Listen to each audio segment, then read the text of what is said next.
वो ऑन हो गया 30 second.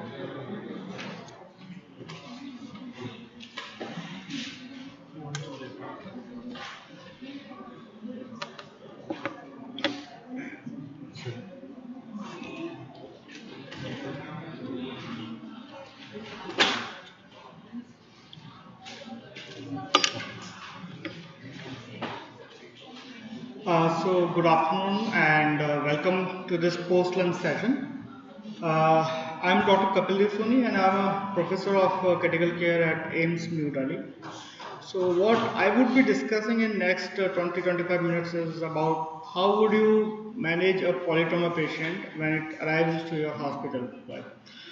Uh, at the beginning, I must say that most of trauma patients, when they come, they first have to be managed right from the scene itself, and then they arrive to the ED, and from ED to ICUs. And most of your role actually starts the moment the patient reaches to your hospital, right? So, if I ask, where does most mortality happen? Well, in trauma patients, specifically patients with a major trauma, the mortality, hospital mortality is little lesser compared to the what mortality happens at the scene or outside hospital. And once the patient reaches hospital, then there is a two phase, early phase and the late phase, where the most mortality would happen early and then the late. Over the years, what we have seen is that this time model pattern of death is changing. Early deaths now are being shifted to the late deaths. What does that mean? That most patients you are able to manage well, initially very well, and then they suffers a lot of complications and they die at later stages in the ICUs. So this is a commonly asked question: the time model pattern of death in trauma, and most deaths happen outside hospital. With that in thing, the objective of this talk would be that to tell you about major principles of primary and secondary assessments. How would you identify the priorities? What are those priorities? And what are the appropriate resuscitation and monitoring procedures? And how would you anticipate complications? Well, anticipating complications is the major job of yours when you are dealing with such patients. A case scenario, a 44-year-old male driver who crashed head-on into a wall. He was found unresponsive at the scene and he is brought to the hospital with very basic life support. C collar is in place and he is strapped to the backboard. Technicians are assisting ventilation with a back mask. So if I ask what are the priorities here and what is the sequence of these priorities? Anyone? What would you like to do? ABCD, right? With cervical spine control. Absolutely. So ABCD means it's a very common term: airway, breathing, circulation, disability, and exposure. These are the specific priorities when you are dealing with polytrauma patients. Airway is not alone; it's with cervical spine control. B is breathing with ventilation. C is circulation with hemorrhage control. Disability is not the orthopedic disability but neurological disability in terms of Glasgow Coma scale or APO scale, and exposure is controlling the environment. Now, why this is priorities are there? Why do you want to start with the airway, not with say breathing or the circulation which we normally do? Well, it has been clearly seen that if you have a sequence of priorities, if the patient is hypoxic and lack of oxygen, so treat first which that kills first. You have to treat the airway first, followed by breathing, circulation, disability, and exposure. Well, in most, this is a sequence, but in practically it will go simultaneously. Means you will start with the airway. You are looking at the breathing. Someone is looking at the circulation. Someone is looking at disability. So it starts with the simultaneous assessments. So as I told you, airway with cervical spine control. Now, why cervical spine control at the airway? Because many maneuvers which are done in for airway, they have a potential to increase cervical spine injuries. Right. So in polytrauma patients, you assume based on the mechanism of injury that cervical spine may be injured, and your job would be to prevent secondary injuries. What we say primum non nocere. It means don't cause further harm. Followed by breathing and ventilation, circulation with hemorrhage control, disability and exposure. Now, the moment you approach to a patient, before approaching you should wear all the universal precautions. That means cap, gown, gloves, mask, shoe covers, goggles. Specifically in a trauma patient, he might be bleeding, he might be agitated, he might be unstable. Universal precaution should be taken care of. Initial assessment includes a rapid assessment of patient physiology. Now this is little paradox because most patients will have anatomical injuries. They might be bleeding somewhere, they may have fractures, they may have say rib fractures or head injury. But your assessment initially is to start for physiological injuries, physiological derangements, followed by anatomical derangements in a prioritized manner, along with simultaneous resuscitation. The sequence is rapid primary survey, which means you are assessing the physiology of the patient, you are stabilizing the physiology, along with simultaneous resuscitation, continuous re-evaluation. Once the patient is stabilized after primary survey, then comes the secondary survey, and secondary survey is nothing but detailing of anatomical injuries. That's it. So a 10-second primary assessment can be done in very quick way. If a patient, suppose a patient has come after a major injury and you are the first person to observe him or assess him, you can do it in very 10 seconds. Identify yourself, ask the patient his or her name, ask the patient what happened. If the patient is able to talk to you, communicate with you with accuracy, then his airway is patent, breathing is okay, circulation is okay because brain is perfusing, and patient doesn't have any other injury like neurological derangements. So these 2-3 questions you can communicate and clearly say whether the patient is physiologically stable or not. A means patent airway is phonetic.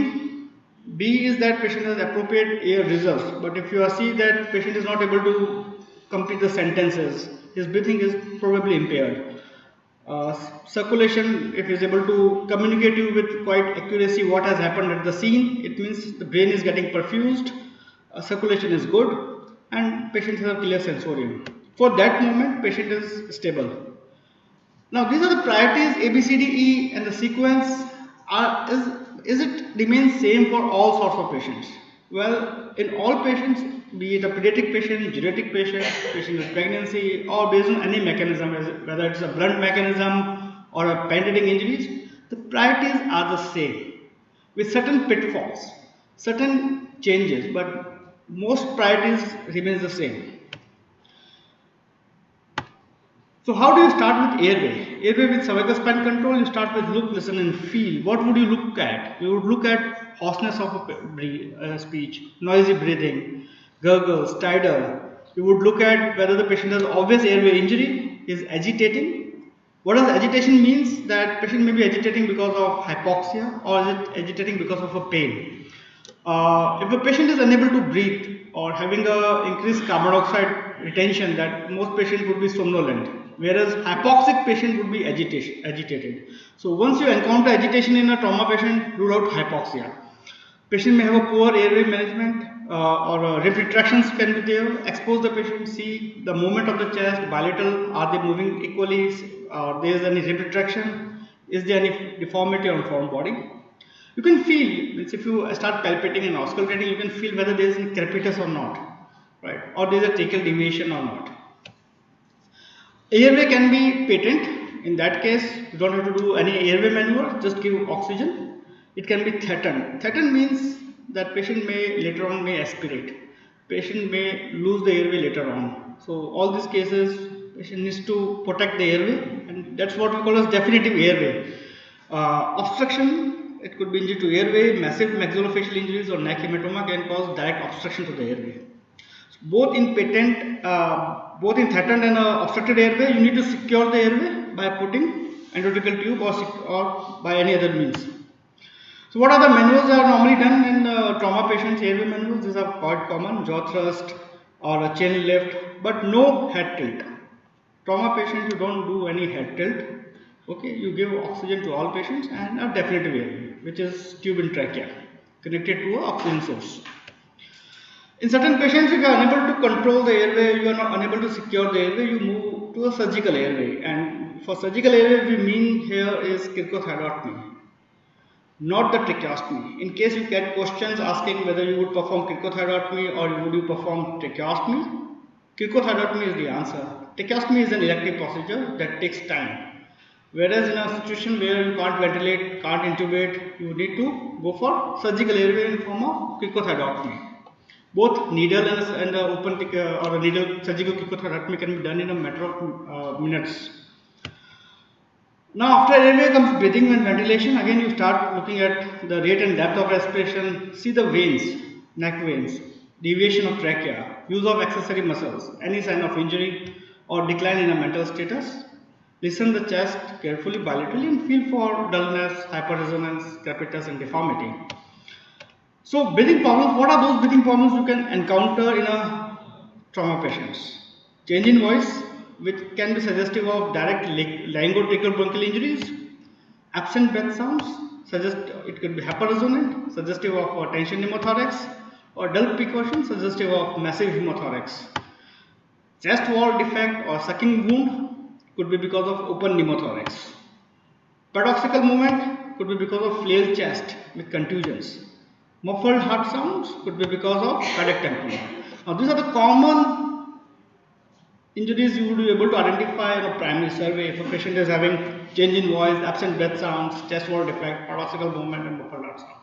Based on these signs and symptoms, you can easily identify whether the patient has an injury to trachea or tension pneumothorax, massive pneumothorax, open pneumothorax, flail chest, cardiac tamponade. These are life-threatening injuries mostly.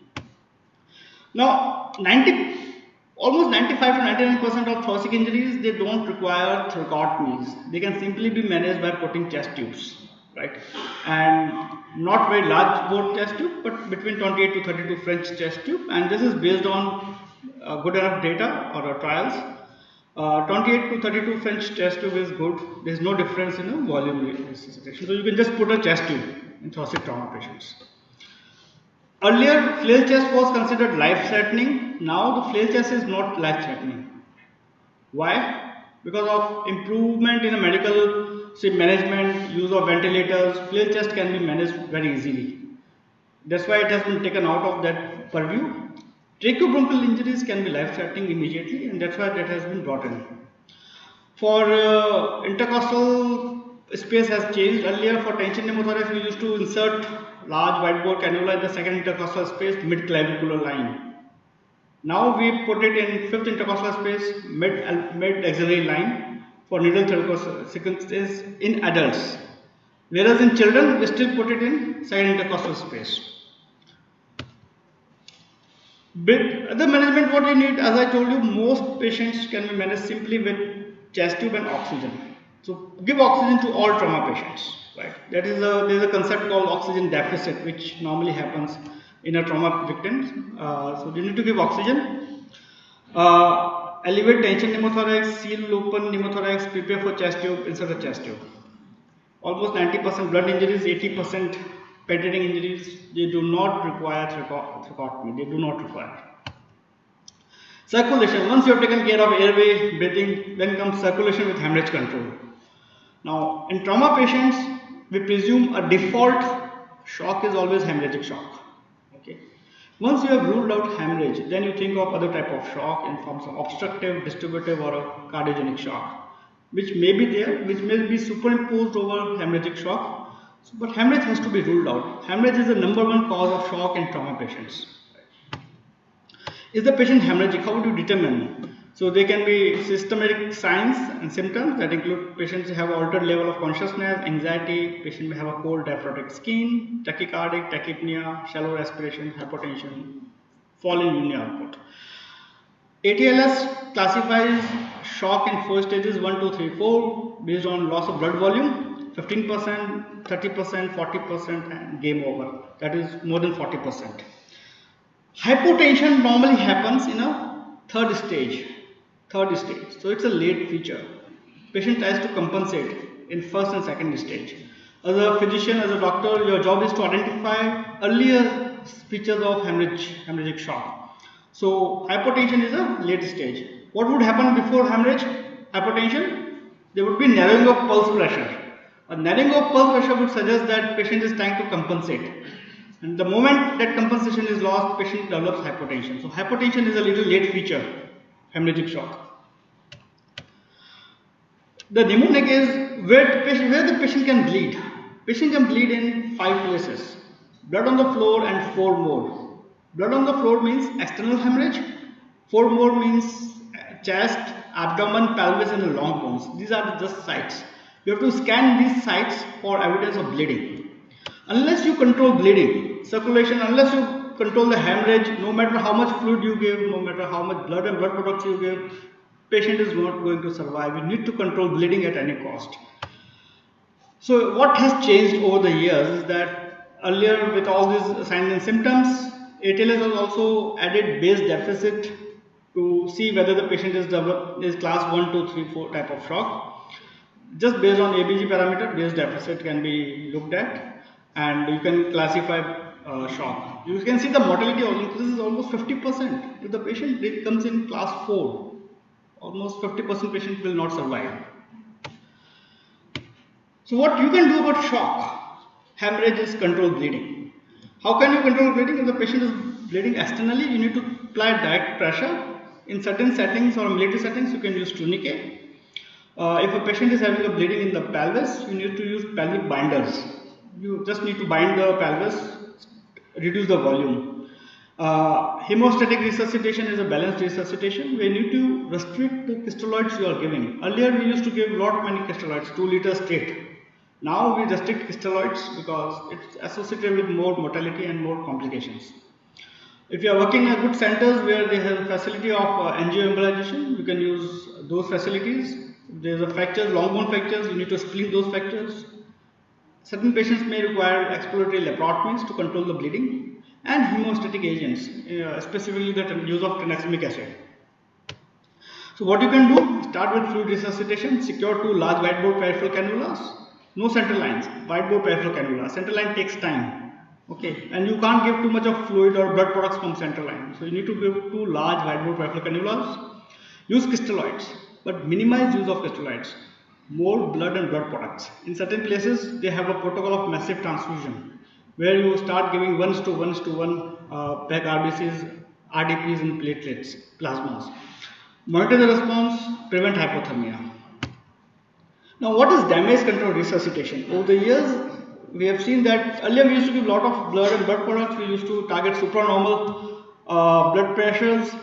We found that there is increased mortality. So the strategy of resuscitating a trauma patient has changed, and now we call it a damage control resuscitation, where the general principles are: you restrict the supranormal blood pressures, you permit certain amount of hypotension, minimize the use of isotonic crystalloids, transfuse balanced ratio of blood products, and treating goal directed coagulopathy. Permissive hypotension means when the patient is bleeding, okay, and you have reasonably sure that patient does not have a head injury, you should target blood pressure of say a systolic BP of 70 to 90 or a mean arterial pressure of 50 by the time you control the bleed. If you target with more targeting higher blood pressures can lead to increased bleeding and could lead to clot disruption. So this has changed. Systolic BP in the target is between 70 to 90 till the hemorrhage is controlled. As I said, we are using now 1 liter of pre-warm fluid, okay, because we found that if you give too much of crystalloids, the mortality increases exponentially. We have switched to the blood products. Instead of more crystalloids, we give 1:1:1, and once we have certain centers have a advantage of using ROTEM or a TAG, which is basically a viscoelastic assays, and they can titrate further transfusions based on viscoelastic assays reports. Now, this was damage control resuscitation found that there is a reduction in the mortality, but that initially was a PROMET trial which found there was an observational study. Authors went on to do a randomized control trials. They found that 1:1:1 was good because they reduced mortality from bleeding in first 24 hours. Though overall mortality was not changed, okay, but within first 24 hours, bleeding incident was reduced. Other way of managing coagulopathy, you must be aware of using these viscoelastic assays, how they are interpreted, what are the utility of these viscoelastic assays. One is common TAG and the ROTEMs are commonly used. Once you give 1:1:1, then tailor your therapy based on viscoelastic assays. Now, role of tranexamic acid is quite controversial. In certain places it is mandatory, whereas in other places it is optional, because the data is still evolving, and what we have found, especially in CRASH 2 trial, that if you give within 3 hours of injury, there is certain reduction in the mortality. But if you give later on, after 3 hours, or a patient has came very late stage of the hemorrhage, it may not help. What in that certain situations, what you need to do is that you need to look at evidence of hyperfibrinolysis. If there is a hyperfibrinolysis, then you need to give tranexamic acid to reduce that fibrinolysis. So the most common complication is ABC problem, is triangle of death. What is triangle of death is acidosis, hypothermia, and coagulopathy. You need to break this triangle. Both coagulopathy and hypothermia, these are the side effects or byproducts of loss of blood volume and acidosis. So if you are unable to break this triangle, eventually the patient would die. So you need to stop, manage the coagulopathy, prevent hypothermia. Even if patient has come in a warm weather, say in a hot summer, patient can still be quite hypothermic because he has lost a lot of blood, and blood is an excellent thermoregulator. So that can produce drop in a core temperature of the patient. What are the endpoints of resuscitation? These days we can use monitors while we are resuscitating these patients, and we can target certain systolic blood pressures, mean arterial pressures, base deficits, lactates. We can use ultrasound for static and dynamic markers and USGs. I will not go into details because I think those would be covered later on. But these are the endpoints of resuscitation while we are resuscitating the trauma patients. Now, ABC is followed by disability, which is D. And here we are not talking about orthopedic disability, but a neurological disability in form of Glasgow Coma Scale and or APPU, that is AVPU. What you need to assess is what is the Glasgow Coma Scale, what is the status of the pupil's size, equality, and reaction. So these are the baseline management of head injury. If you suspect that there is a drop in the GCS and you suspect there is a head injury, what as a primary care physicians, what you need to do is that you need to prevent secondary brain injury by preventing hypoxia, hypotension, maintaining ABCs, right? And while managing the ABCs, you can prevent secondary brain injury in a primary survey. ABCD is followed by exposure, where you just look at the environment, expose the patient completely, check it, prevent hypothermia there. Now, what are the adjuncts which we commonly use while managing these patients? These are the X-rays. Two X-rays are commonly done: chest X-ray and a pelvic X-ray, and use of eFAST, which is use of ultrasound to assess the area of bleeding, hemothorax, hemoperitoneum, and then pneumothorax, and cardiac tamponade as well. Importantly, that you should not shift an unstable patient to a radiological suite, but instead bring the radiology towards the patient. Right? Most death, if patient is unstable and you have shifted the patient bleeding, shifted the patient to say a CT scan, patient may lose his life there. Consider transfer. If you are working in a small facility and you don't have further specialties available with you, then you need to consider the transfer of these patients. Now, once you have done with the physiology, stabilize the physiology, comes the secondary survey, which is purely about assessing the anatomical injuries, which is from head to toe, front to back. Patient physiology must be stabilized or should be improving. In case while you are performing a secondary survey and you find that physiology is again deteriorating, go back to primary survey, reassess ABCDE. In secondary survey, we start with the history, which include ample histories, allergies, medications, past meal, past history, and events, which is mechanism of injury. It could be blunt, penetrating, combined. Sometimes blast injuries can be there, thermal injuries can be there. So this is what anatomical injuries you have to look at from head to toe, back to front, head, maxillofacial, neck, chest, abdomen, pelvis, and extremities, and you need to assess the back for perioral examination. Adjuncts for secondary survey, specifically most commonly used is a CT scan. That too is a non-contrast in case of head injuries, and in case of certain suspected injuries, you may go for contrast enhancement as well. Digital angiographies and other contrast studies. Once ABCD primary survey and secondary survey has been done and you are pretty sure the patient is stabilized, then you need to document all what you have done, because these patients are eventually be medical legal issues would be there. So you need to have clear records, concise records, chronology of the events, and procedures consent. Now, what complications do you commonly see when you're working in ICU? These patients are suited to ICUs, and eventually you will find lot many complications. You give a lot of fluids, surgeries have been done, they with coagulopathy. Patient develops a secondary hit, and you will often find that patient developing compartment syndromes. You should be wary that patient's abdomen temperature, abdomen pressures may be very high. That can lead to increased compartmental pressures. Even extremity compartment syndromes are quite common. Right, so you need to worry about it. Because of fluid and resuscitation and injury itself causes a lot of edema to the tissues. Third spacing of the fluid happens and increase in interstitial space happens, and that lead to a lot of interstitial edema. So you need to be worried about interstitial edemas, and most patients can develop a severe ARDS, and you need to take care of all these complications. I can't say that these complications are all avoidable, but you need to be very suspect and you need to treat these complications at very early stages. Otherwise, most patients can deteriorate and they can become a lot of complicated. Other complications you can often see is dilutional coagulopathy, pulmonary edema, dyselectrolytemia, organ dysfunctions developing in these patients, and this is quite happening common because most patients are resuscitated well these days. The moment they reach to ED, everything is done, and then they shift the patient to ICU. So this polytrauma patients, as a intensive care physician, you should be able to manage all these complications with quite ease.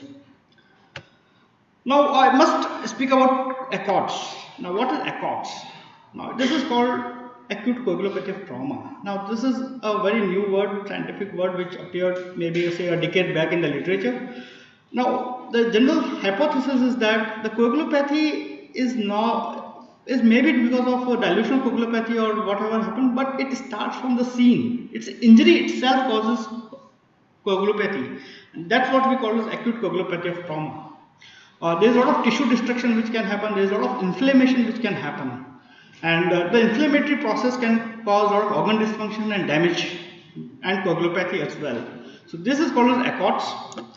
Whatever secondary you do, you give fluids, you give blood and blood products can make further improvement or may increase the coagulopathy. So this term is called ACOTS. Once you have deal with complications and you contemplate transfer of this patient, there is now a specific protocol or template which we call as SBAR. Means before shifting, you should be able to tell the situation of the patient, referring doctor, indication of transfer, why do you want to transfer these patients, what are the background, mechanism, medications which have been given, the blood and imaging which has been done, assessment, what your assessment, what were interventions which were done, and how do you recommend transportation mode and the level of care. So this is SBAR template which is now standard followed all over the world now. In summary, start with primary survey, ABCDE, keep resuscitating these patients, use adjuncts as much as possible, monitor SpO2, use Foley's, put unique catheters, chest X-ray, EFAST, re-evaluate again, re-evaluation is important, detailed secondary anatomical survey and use adjuncts, CT scan and other special studies, re-evaluate again. In case you find there is a deterioration, go back to primary ABCDE and then transfer to definitive care. Now, over the years, there have been certain changes in the way we are managing trauma patients. The most common principles remain the same. In airway, earlier we used to use rapid sequence induction, whereas now this is basically drug assisted intubation. Not rapid sequence intubation, but drug assisted intubation. Shock, the classes of shock remain the same, but there has been more role of tranexamic acid and a massive transfusion protocols. Thoracic cavity in thoracic region, earlier we used to put a radial thoracosynthesis in the second intercostal space in adults. Now we put it in a fifth mid-axillary line, a fifth intercostal space in adults. Then there are just two questions I want to put for you. That this is the first question: a 25-year-old male with a history of motor vehicle crash brought to the ED. On presentation, he is conscious, breathing at the rate of 35, pulse 120, blood pressure 90/70. What should be the sequence of examination here? Anyone? ABCD, correct. Now, any trauma question you face in your examination, always apply ABCDE. Whatever you give information you give found in question, always apply ABCDE. If you just deviate from the ABCDE, then you are likely to make mistake, right? Whatever question is, apply airway, breathing, circulation. Priorities are always same. Whether you treat patient in say pre-hospital, hospital, ED, ICU, the priorities are always ABCDE. So it's quite straightforward. Another question: a 22-year-old male who is hypotensive, tachycardic, shotgun wound to the left shoulder. His blood pressure initially was 80 by 40. He gave 1 liter of crystalloids. Now blood pressure increased to 120 by 84. Heart rate is now set at 100 beats per minute and is breathing at the rate of 28. His breath sounds are decreased in left hemothorax and the closed tube thoracostomy is performed for decreased breath sounds with a small return of blood and air. Now after chest tube insertion, what should be the next step? Would you go for aortogram? Would you get a CT of a chest, obtain ABG, or re-examine the chest? Re-examine the chest, right? Whatever intervention you do, whatever, just re-examine whether their intervention is functioning or not. If you put a chest tube, re-examine the chest whether the chest tube has been correctly placed or not. Is it working or not, right? So re-examining chest is the correct answer. Thank you for patient listening. Any question you want to ask? Trauma. So how soon can we send a tag? How soon can you send a tag? So as I said, whenever the patient arrives at the ED, you start resuscitation first with ABCD. Priority is the same. You start with 1:1:1, right? And you draw the blood and blood sample and you send it for tag examination. Now by the time most tag examination will take say 10 to 15 minutes. So once you get that report and you can assess the coagulopathy, if the patient is having hyperfibrinolytic phase or patient is in which phase of coagulopathy. Based on that, you can titrate your blood and blood product therapy. You can do it as soon as the patient arrives. In certain places, it's now available even in ED, and certain places may be available in ICUs. ICUs, it may take some time. In EDs, it can be done very quickly. So important is to interpret that and titrate your blood and blood product management strategy. Any other question? Yeah. Inotropes. So this is very interesting. Ideally, what works is control the bleeding. Okay. Most patients, after trauma patients, the main cause is hemorrhage, right?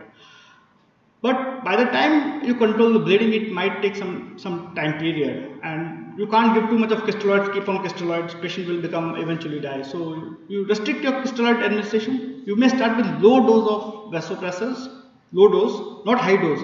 If you give high dose, again the cardiac output would decrease, it would further reduce the perfusion of vital organs.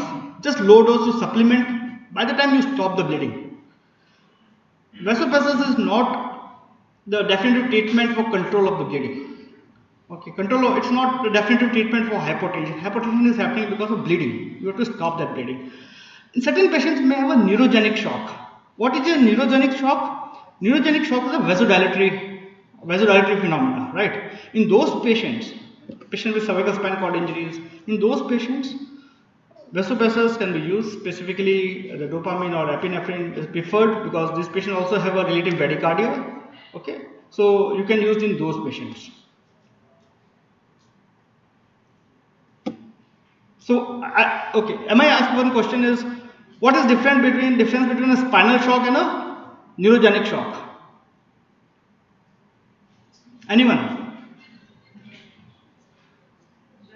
Spinal shock and a neurogenic shock, what is the difference?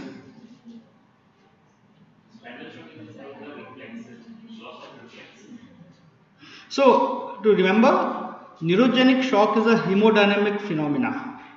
Okay, neurogenic shock, when we talk about neurogenic shock, it means it's a hemodynamics we are talking about. Whereas spinal shock is a neurogenic phenomena. When we say spinal shock, it is mainly means the reflexes are not there, patients having a paralysis and all. Right. So it's a misnomer. Spinal shock is a neurogenic phenomena. Neurogenic shock is a hemodynamic phenomena. Correct? Any other question? Thank you for patient listening. Thank you so much, sir.